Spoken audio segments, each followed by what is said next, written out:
শীতের রাতে টিভি দেখছিলাম। ছেলে এসে আমার পাশে বসল। মা, খুব ঠান্ডা ঘু, আমি কম্বল দিয়ে ঢেকে দিলাম। সে বলল, তুমিও ঢুকো কু, একসাথে কম্বলের নিচে বসে টিভি দেখছি। হঠাৎ সে আমার কাছে সরে এল। মা, তোমার কাছে কত গরম লাগে খু, আমি হাসলাম। সে আরও কাছে এসে বলল, সত্যি মা, তোমার শরীরের উষ্ণতা আমার ভাল লাগে খু, আমি একটু অস্বস্তি বোধ করলাম। সে কম্বলের নিচে আমার হাত ধরে ফিসফিস করে বলল, মা, এই শীতে তুমি আমার একমাত্র উষ্ণতা।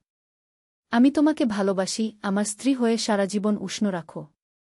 বিয়ে করো আমাকে। কি কম্বলের নিচে আমার শরীর গরম হয়ে উঠল। এই গল্পটি সম্পূর্ণ শুনলে আপনাদের পানি অটোমেটিক বের হয়ে যাবে, সো যত দ্রুত সম্ভব হাতের কাছে টিস্যু নিয়ে বসে পড়ো। বিছানার চাদর যেন নষ্ট না হয় সেটা সম্পূর্ণ খেয়াল রাখার অনুরোধ জানিয়ে গল্পটি এখন শুরু করব। তার আগে সর্বশেষ অনুরোধ, দয়া করে এমন পানি বের করার গল্প নিয়মিত শুনতে আমাদের চ্যানেলটি সকলেই সাবস্ক্রাইব করুন। ধন্যবাদ। হ্যালো বন্ধুরা, আমার নাম মিতালি সেন। আমার বয়স ৪৩ বছর। আমার স্বামীর নাম সুভাষ সেন, বয়স ৪৫ বছর। আমাদের ২ সন্তান, রায়হান আর স্নিগ্ধা। রায়হান ১৮ বছর বয়সী, কলেজে পড়ে। স্নিগ্ধা ১৩ বছর বয়সী, স্কুলে যায়। যা বলছিলাম, সেদিন শীতের রাতে আমি টিভিতে একটা সিরিয়াল দেখছিলাম। হঠাৎ রায়হান এসে আমার পাশে বসল।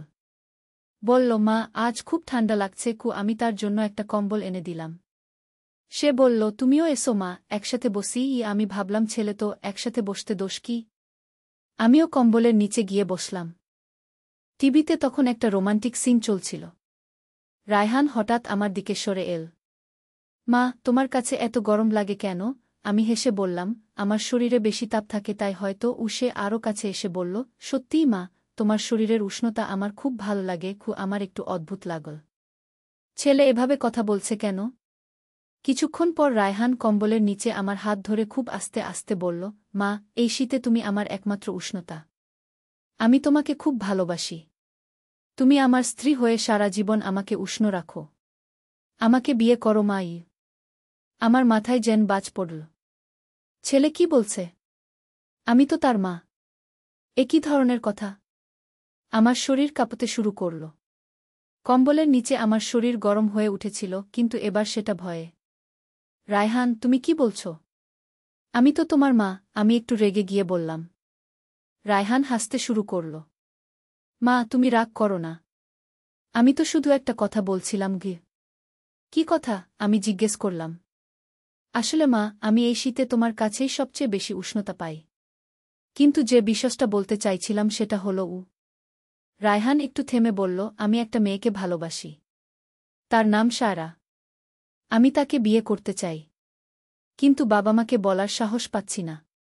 তোমার মতো উষ্ণতা আর ভালোবাসা আমি তার কাছেও পেতে চাই। আমি স্বস্তির নিঃশ্বাস ফেললাম। ছেলেটা আমাকে কি ভয় দিয়েছিল? তাহলে তুমি আমাকে নিয়ে এত নাটক করলে কেন? আসলে মা, আমি ভেবেছিলাম তুমি বুঝতে পারবে যে আমি কি বলতে চাইছি। আমার প্রেমিকার কথা বলার একটা উপায় খুঁজছিলাম খু, রায়হান লজ্জিত মুখে বলল। তাহলে সোজাসুজি বললেই পারতে। এভাবে ভয় পাইয়ে দিলে কেন? আমি তাকে একটু ধমক দিলাম। সরি মা। আসলে সায়রার বাড়ি অনেক দূরে। তার বাবা মা খুবই রক্ষণশীল। তারা আমাদের বিয়েতে রাজি হবে কিনা জানি না। রায়হান চিন্তিত গলায় বলল। মেয়েটার সাথে তোমার পরিচয় কিভাবে? কলেজে, আমি জানতে চাইলাম। হ্যাঁ মা।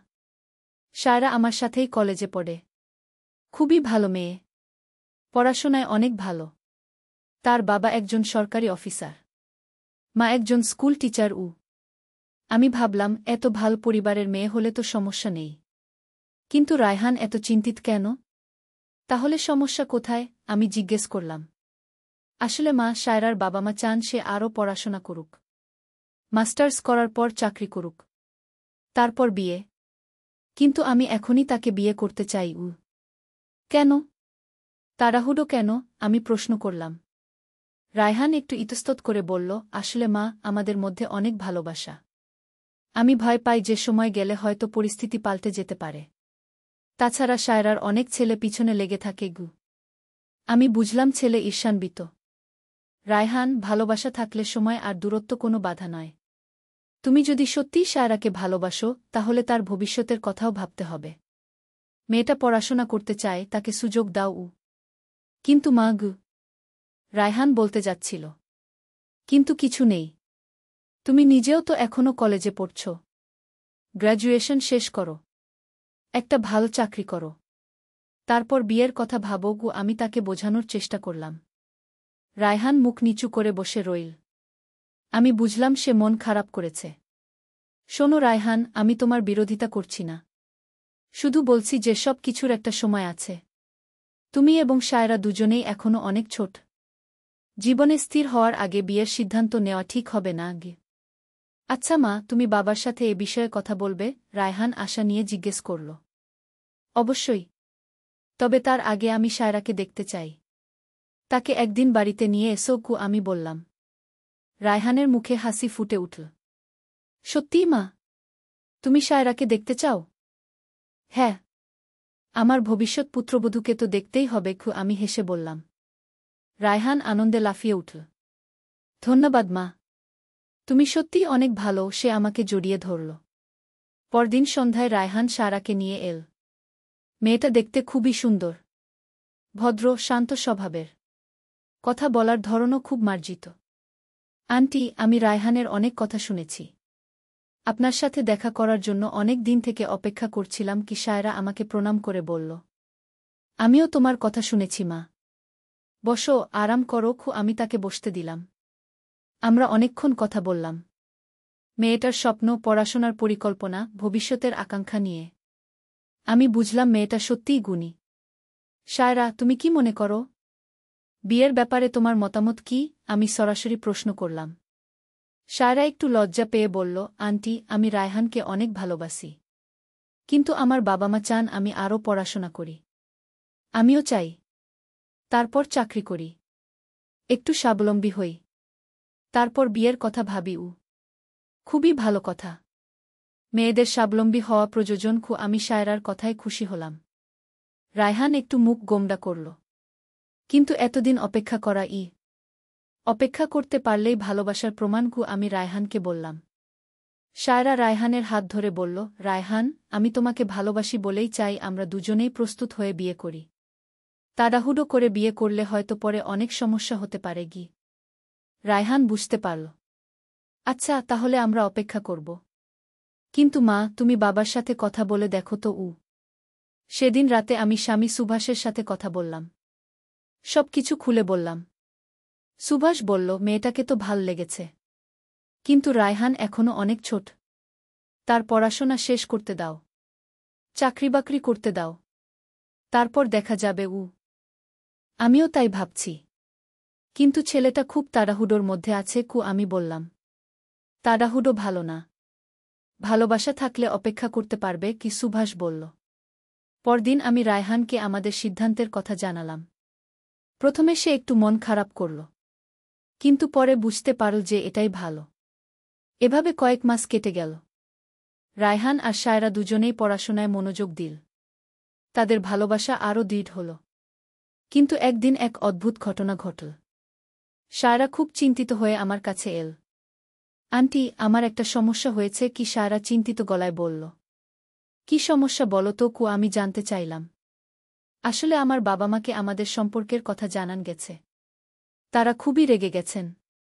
আমাকে অন্য জায়গায় কলেজ পড়তে পাঠিয়ে দিতে চান। আমার মাথায় যেন আকাশ ভেঙে পড়ল। কিভাবে জানো? আমার এক বান্ধবী বলেছে। সে হয়তো ঈর্ষা করে কি, শায়রা কাঁদতে শুরু করল। আমি তাকে শান্ত করার চেষ্টা করলাম। কাঁদো না বাবা। আমরা কিছু একটা করব। কিন্তু আন্টি, আমার বাবা মা খুবই রাগ করে আছেন। তারা বলেছেন আমি যেন রায়হানের সাথে আর কোনো যোগাযোগ না রাখি। আমি ভাবলাম কি করা যায়। তখন মনে হলো হয়তো আমাদের সরাসরি শায়রার বাবা মার সাথে কথা বলতে হবে। শায়রা, তোমার বাবা মার ঠিকানা দাও। আমি এবং তোমার চাচা সেখানে যাবগু, আমি সিদ্ধান্ত নিলাম। কিন্তু আন্টি, তারা রাজি হবেন কি? শায়রা সন্দেহ প্রকাশ করল। চেষ্টা করে দেখি। তারা যদি তোমাদের ভালোবাসার কথা বুঝতে পারেন তাহলে হয়তো রাজি হবেন। পরদিন আমি এবং সুভাষ শায়রার বাড়ি গেলাম। তার বাবা মা প্রথমে খুবই ঠান্ডা ব্যবহার করলেন। কিন্তু আস্তে আস্তে যখন আমরা আমাদের দুই পরিবারের পরিচয়, আমাদের আর্থিক অবস্থা, রায়হানের পড়াশোনার কথা বললাম, তখন তাদের মনোভাব একটু পরিবর্তন হল। শায়রার বাবা বললেন, দেখুন, আমরা মেয়ের বিয়ের বিরোধী নই। কিন্তু আমরা চাই মেয়ে আরও পড়াশোনা করুক, একটা ভালো চাকরি করুক, তারপর বিয়ে। আমরাও তাই চাই। আমি বললাম, আমাদের ছেলেও এখনও কলেজে পড়ছে। আমরা তাড়াহুড়ো চাই না, শুধু চাই দুই পরিবারের মধ্যে সম্পর্ক ভালো থাক, বাচ্চারা একে অপরকে ভালোবাসে, আমরা তাদের এই ভালোবাসাকে সম্মান করি। শায়রার মা বললেন, আপনারা যদি তাড়াহুড়ো না করেন তাহলে আমাদের কোনো আপত্তি নেই, কিন্তু মেয়ে গ্র্যাজুয়েশন শেষ করার আগে কোনো বাগদান বা বিয়ের কথা চিন্তা করা যাবে না। একদম ঠিক বলেছেন, আমরাও তাই চাই। সুভাষ বলল। এভাবে দুই পরিবারের মধ্যে একটা বোঝাপড়া হয়ে গেল। শায়রা আর রায়হান দুজনেই খুব খুশি হল। কিন্তু এরপরও কিছু সমস্যা বাকি ছিল। রায়হান মাঝে মধ্যে অস্থির হয়ে যেত। সে ভাবত হয়তো শায়রার মন পরিবর্তন হয়ে যেতে পারে, অন্য কোনো ছেলেকে ভালোবেসে ফেলতে পারে। একদিন রায়হান আমার কাছে এসে বলল, মা, আমার খুব ভয় হচ্ছে। কেন, কি ভয়? আমি জানতে চাইলাম। শায়রাকে অনেক ছেলে পছন্দ করে, তার ক্লাসমেটদের মধ্যে অনেকেই তার পিছনে লেগে থাকে। আমি ভাবি হয়তো সে অন্য কাউকে ভালোবেসে ফেলবে। আমি রায়হানকে বুঝিয়ে বললাম, বাবা, ভালোবাসার ভিত্তি হচ্ছে বিশ্বাস। তুমি যদি শায়রাকে বিশ্বাস না করো তাহলে এই সম্পর্ক টিকবে না। মেয়েটা তোমাকে ভালোবাসে, সে তোমার জন্য অপেক্ষা করছে, তুমিও ধৈর্য ধরো। কিন্তু মা, আমি দেখেছি অনেক ছেলেমেয়ের ভালোবাসা সময়ের সাথে শেষ হয়ে যায়। রায়হান চিন্তিত গলায় বলল। সেগুলো হয়তো প্রকৃত ভালোবাসা ছিল না। আকর্ষণ আর ভালোবাসার মধ্যে পার্থক্য আছে। প্রকৃত ভালোবাসা সময়ের সাথে আরও শক্তিশালী হয়। আমি তাকে বোঝানোর চেষ্টা করলাম। রায়হান আমার কথায় একটু সান্ত্বনা পেল, কিন্তু তার মনের অস্থিরতা পুরোপুরি দূর হল না। এদিকে শায়রাও মাঝে মধ্যে আমার কাছে এসে তার মনের কথা বলত। সে বলত যে তার বাবা মা মাঝে মধ্যে তাকে অন্য কোনো পাত্রের কথা বলেন। যদিও তারা জোর করেন না, কিন্তু শায়রার মনে একটা চাপ কাজ করে। আন্টি, আমি খুব দ্বিধায় পড়ে যাই। একদিকে রায়হানের প্রতি আমার ভালোবাসা, অন্যদিকে বাবা মার প্রত্যাশা। শায়রা একদিন আমাকে বলল, তুমি কি চাও শায়রা? তোমার হৃদয় কি বলে? আমি জানতে চাইলাম। আমি রায়হানকে ভালোবাসি আন্টি, কিন্তু বাবা মাকেও কষ্ট দিতে চাই না। তোমার বাবা মা তো রায়হানের সাথে তোমার সম্পর্কে রাজি হয়েছেন, তাহলে সমস্যা কোথায়? আসলে আন্টি, তারা মনে মনে হয়তো ভাবেন আমি আরও ভালো পাত্র পেতে পারি। রায়হান এখনও চাকরি করে না, তার ভবিষ্যৎ সম্পর্কে তারা নিশ্চিত নন। আমি শায়রাকে বুঝিয়ে বললাম, দেখো বাবা, বাবা মার চিন্তাটা অমূলক নয়, তারা তোমার ভবিষ্যতের কথা ভেবেই বলছেন। কিন্তু রায়হান একটা ভাল ছেলে, সে পরিশ্রমী, সৎ, চাকরি পেতে তার কোনো সমস্যা হবে না। আমিও তাই মনে করি আন্টি, কিন্তু বাবা মাকে কিভাবে বোঝাবো? তুমি চিন্তা করো না, আমি তোমার বাবা মার সাথে আবার কথা বলব। আমি শায়রাকে আশ্বস্ত করলাম। এদিকে আমার মেয়ে স্নিগ্ধা মাঝে মধ্যে রায়হানকে নিয়ে মজা করত। ভাই, তোমার প্রেমিকা খুব সুন্দর, কিন্তু তুমি তো এখনও কোনো চাকরি করো না, মেয়ের বাবা মা রাজি হবে? রায়হান রেগে যেত। তুই বুঝবি না স্নিগ্ধা, ভালোবাসার জন্য চাকরিটা মূল বিষয় নয়। হা হা হা, তা বলে চাকরি ছাড়া বিয়ে করবি কিভাবে? সংসার চালাবি কিভাবে? স্নিগ্ধা হেসে বলত। এসব কথা শুনে রায়হান আরও চিন্তিত হয়ে পড়ত। সে বুঝতে পারছিল যে শুধু ভালোবাসা দিয়ে সংসার চলে না, তার একটা স্থিতিশীল আয়ের উৎস দরকার। একদিন রায়হান আমার কাছে এসে বলল, মা, আমি একটা পার্ট টাইম চাকরি খুঁজছি, পড়াশোনার পাশাপাশি কিছু আয় করতে চাই। খুব ভালো কথা, কিন্তু পড়াশোনায় যেন ক্ষতি না হয়। আমি তাকে সতর্ক করে দিলাম, না মা, আমি সব ঠিক রাখব। শুধু শায়রার বাবা মাকে দেখাতে চাই যে আমি দায়িত্বশীল। রায়হান একটা কম্পিউটার ট্রেনিং সেন্টারে পার্ট টাইম টিউটর হিসেবে কাজ শুরু করল। সপ্তাহে 3 দিন সন্ধ্যার সময় ক্লাস নিত, মাসে 7-8 হাজার টাকা পেত। শায়রা যখন এ কথা জানল, সে খুব খুশি হল। রায়হান, তুমি খুব ভালো কাজ করেছ, আমার বাবা মাও খুশি হবেন। আসলেই শায়রার বাবা মা রায়হানের এই উদ্যোগে খুশি হলেন। তারা বুঝলেন যে ছেলেটা দায়িত্বশীল। কিন্তু এর কিছুদিন পরেই একটা নতুন সমস্যা দেখা দিল। রায়হানের কলেজে একটা মেয়ে তাকে প্রপোজ করল। মেয়েটার নাম তানিয়া, খুবই সুন্দর আর ধনী পরিবারের মেয়ে। তানিয়া রায়হানকে বলল, রায়হান, আমি তোমাকে অনেক দিন থেকে ভালোবাসি, তুমি আমাকে একটা সুযোগ দাও। রায়হান স্পষ্ট করে বলল, তানিয়া, আমি সায়রাকে ভালোবাসি। আমাদের বিয়ে হবে। কিন্তু তানিয়া হাল ছাড়ল না। সে বলল, রায়হান, সায়রার চেয়ে আমি তোমার জন্য ভালো হব। আমার বাবা একটা বড় ব্যবসা করেন। তুমি যদি আমাকে বিয়ে করো তাহলে তোমার ভবিষ্যৎ উজ্জ্বল হবে। রায়হান রেগে গেল। তানিয়া, অর্থের বিনিময়ে ভালোবাসা বিক্রি করা যায় না। আমি সায়রাকে ভালোবাসি, তার সাথেই বিয়ে করব। তানিয়া বুঝল যে রায়হানকে প্রভাবিত করা সহজ নয়। সে অন্য কৌশল অবলম্বন করল। কলেজে রায়হান আর সায়রার বিরুদ্ধে নানা গুজব ছড়াতে শুরু করল। একদিন সায়রা কাঁদতে কাঁদতে আমার কাছে এল। আন্টি, কলেজে আমাদের নিয়ে অনেক খারাপ কথা বলাবলি হচ্ছে। কি ধরনের কথা? আমি জানতে চাইলাম। বলছে আমি রায়হানকে টাকার জন্য ভালোবাসি। আবার বলছে রায়হান আমাকে ব্যবহার করে অন্য মেয়েদের সাথে সম্পর্ক রাখে। সায়রা কাঁদতে কাঁদতে বলল। আমার রাগ হল। কে এসব কথা বলছে? তানিয়া আর তার বন্ধুরা। তানিয়া রায়হানকে পছন্দ করে, কিন্তু রায়হান তাকে পাত্তা দেয় না। সায়রা বলল। আমি বুঝলাম এটা একটা ষড়যন্ত্র। তুমি চিন্তা করো না, সত্য একদিন না একদিন প্রকাশ হবে। কিন্তু এই গুজব সায়রার বাবা-মার কানেও গেল। তারা চিন্তিত হয়ে পড়লেন। একদিন সায়রার বাবা আমাদের বাড়িতে এলেন। দেখুন ভাই সাহেব, আমাদের মেয়ে নিয়ে কলেজে অনেক কথা হচ্ছে। আমরা খুবই চিন্তিত। সায়রার বাবা বললেন। আমি তাকে পুরো ব্যাপারটা বুঝিয়ে বললাম। এগুলো সব মিথ্যা গুজব। একটা মেয়ে ঈর্ষা করে এসব ছড়াচ্ছে।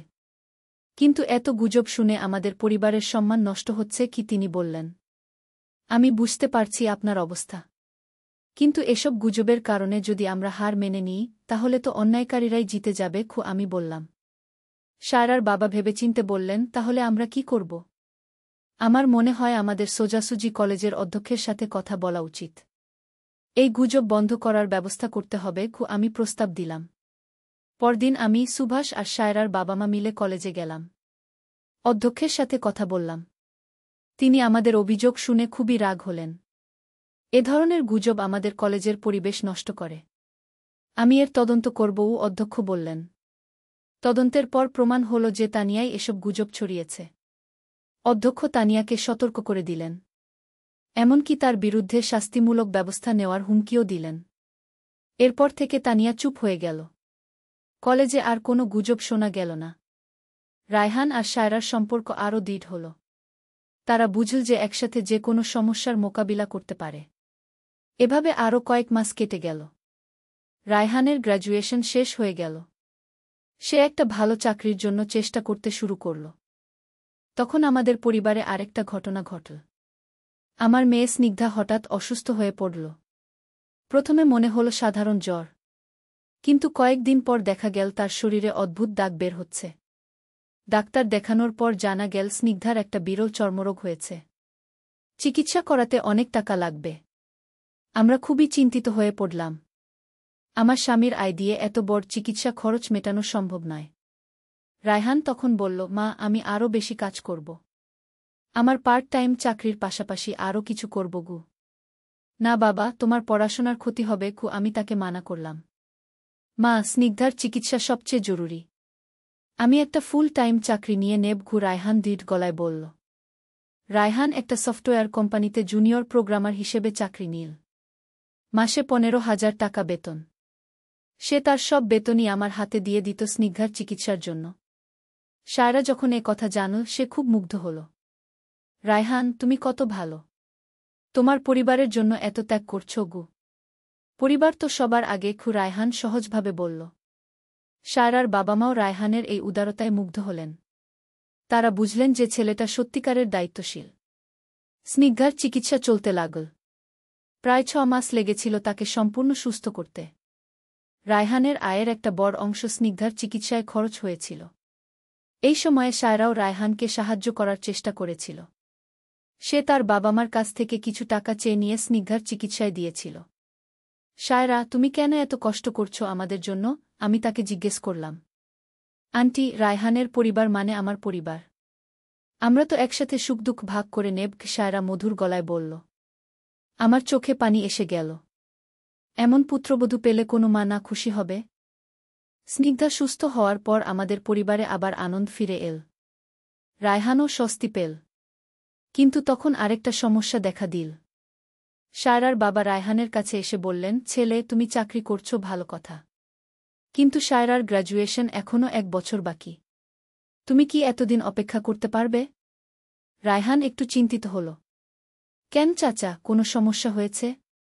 আসলে আমাদের আত্মীয় স্বজনরা বলছেন যে অনেক দেরি হয়ে যাচ্ছে। তুমি যখন চাকরি করছো তখন বিয়ে করে ফেল, সায়রার বাবা বললেন। রায়হান খুশি হয়ে বলল, আমার তো কোনো আপত্তি নেই চাচা। কিন্তু সায়রার পড়াশোনার কি হবে? সে বিয়ের পরও পড়তে পারবে। কোনো সমস্যা নেই, সায়রার বাবা বললেন। আমি এ কথা শুনে খুব খুশি হলাম। কিন্তু একটু চিন্তাও হল। রায়হান এখনও অনেক ছোট। সে সংসার সামলাতে পারবে তো? সুভাষ বলল, ছেলে দায়িত্বশীল। তাছাড়া মেয়েও বুদ্ধিমতী। তারা মিলে পারবে। আমরা 2 পরিবার মিলে বিয়ের দিন ঠিক করলাম। আর মাত্র 3 মাস পর রায়হান আর সায়রার বিয়ে হবে। বিয়ের প্রস্তুতি শুরু হয়ে গেল। রায়হান তার বেতন বাড়ানোর জন্য চেষ্টা করতে লাগল। সায়রা বিয়ের পর কিভাবে পড়াশোনা চালিয়ে যাবে সেই পরিকল্পনা করতে লাগল। কিন্তু বিয়ের মাত্র 1 মাস আগে আরেকটা অপ্রত্যাশিত ঘটনা ঘটল। রায়হানের অফিসে একটা বড় প্রজেক্ট আসল। কোম্পানির বস রায়হানকে দিল্লিতে 6 মাসের জন্য পাঠাতে চান।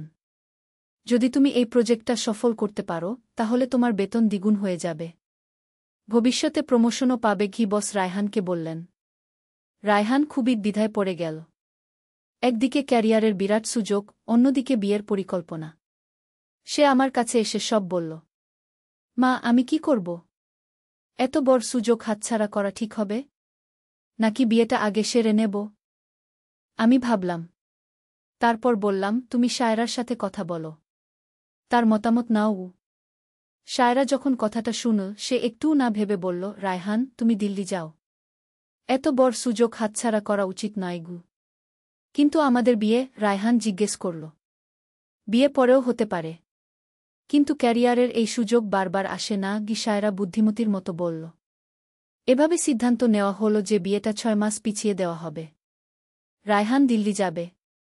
প্রজেক্ট শেষ করে ফিরে এসে বিয়ে করবে। আত্মীয়স্বজনদের মধ্যে কিছু মানুষ এই সিদ্ধান্তে খুশি হলেন না। তারা বললেন, বিয়ের এত কাছে এসে আবার দেরি করা ঠিক না। কিন্তু আমরা সবাই মিলে সিদ্ধান্ত নিয়েছিলাম যে রায়হানের ভবিষ্যতেই সবচেয়ে গুরুত্বপূর্ণ। রায়হান দিল্লি চলে গেল। প্রতিদিন ফোনে সায়রার সাথে কথা বলত। আমার সাথেও নিয়মিত যোগাযোগ রাখত। 2 মাস পর রায়হান জানাল যে তার প্রজেক্ট খুবই ভালো হচ্ছে। কোম্পানির সবাই তার কাজে সন্তুষ্ট। কিন্তু 3 মাস পর একটা সমস্যা দেখা দিল। সায়রার একটা পুরনো বন্ধু যে বিদেশে থাকে, সে দেশে এল। তার নাম আরিফ। ছেলেটা সায়রাকে স্কুল জীবন থেকে ভালোবাসত। আরিফ সায়রার সাথে দেখা করতে এল। সায়রার মা আমাকে ফোন করে বললেন, আরিফ এসেছে। সে সায়রার সাথে কথা বলতে চায়। আমার মনে একটু খটকা লাগল। কি ধরনের কথা? সে সায়রাকে প্রপোজ করতে চায়। বলছে বিদেশে নিয়ে গিয়ে অনেক ভালো রাখবে। আমার মাথায় আকাশ ভেঙে পড়ার মতো লাগল। সায়রা কি বলেছে? সায়রা তো রায়হানের কথা বলেছে। কিন্তু আরিফ বলছে রায়হান তো এখন এখানে নেই। কে জানে কবে আসবে। আমি বুঝলাম এটা একটা বিপজ্জনক পরিস্থিতি। রায়হানকে না জানিয়ে আমি সায়রার বাড়ি গেলাম। আরিফের সাথে কথা বললাম। ছেলেটা খুবই আত্মবিশ্বাসী। বলল, আন্টি, আমি সায়রাকে খুব ভালোবাসি। আমি তাকে আমেরিকায় নিয়ে গিয়ে সুখে রাখব। কিন্তু সায়রার তো রায়হানের সাথে বিয়ে ঠিক হয়েছে। আমি বললাম, সেই ছেলে তো এখানে নেই। আর ওরা তো এখনও বিয়ে করেনি। সায়রা চাইলে তার সিদ্ধান্ত পাল্টাতে পারে। আরিফ বলল। সায়রার বাবা-মাও একটু দোটানায় পড়ে গেলেন। একদিকে রায়হানের সাথে কথা দিয়েছেন, অন্যদিকে আরিফের প্রস্তাবও খুব লোভনীয়। আমি সায়রার সাথে একান্তে কথা বললাম। সায়রা, তুমি কি চাও? সায়রা কিছুক্ষণ চুপ থেকে বলল, আন্টি, আমি রায়হানকে ভালোবাসি। কিন্তু কি? আরিফ ঠিকই বলেছে। রায়হান এখানে নেই। কবে ফিরবে তার নিশ্চয়তা নেই। আর আরিফ বিদেশে নিয়ে গিয়ে আমাকে অনেক ভালো রাখবে। আমার মনে হলো সায়রা দোটানায় পড়ে গেছে। আমি তাকে বললাম, সায়রা, ভালোবাসা আর সুবিধার মধ্যে পার্থক্য আছে। তুমি যদি সত্যিই রায়হানকে ভালোবাসো তাহলে তার জন্য অপেক্ষা করবে গি। কিন্তু আন্টি, আমার বয়স বাড়ছে। আর কতদিন অপেক্ষা করব? রায়হান বলেছে আরও ৩ মাস। তার প্রজেক্ট শেষ হলেই সে ফিরে আসবে গ। সায়রা কিছু বলল না। আমি বুঝলাম মেয়েটার মনে দোলাচল চলছে। আমি বাড়ি ফিরে রায়হানকে ফোন করলাম। সব কিছু জানালাম। রায়হান খুবই ব্যথিত হল। মা, আমি এখনই চলে আসছি গু। না বাবা, তোমার প্রজেক্টের কি হবে? প্রজেক্টের চেয়ে সায়রা বেশি গুরুত্বপূর্ণ।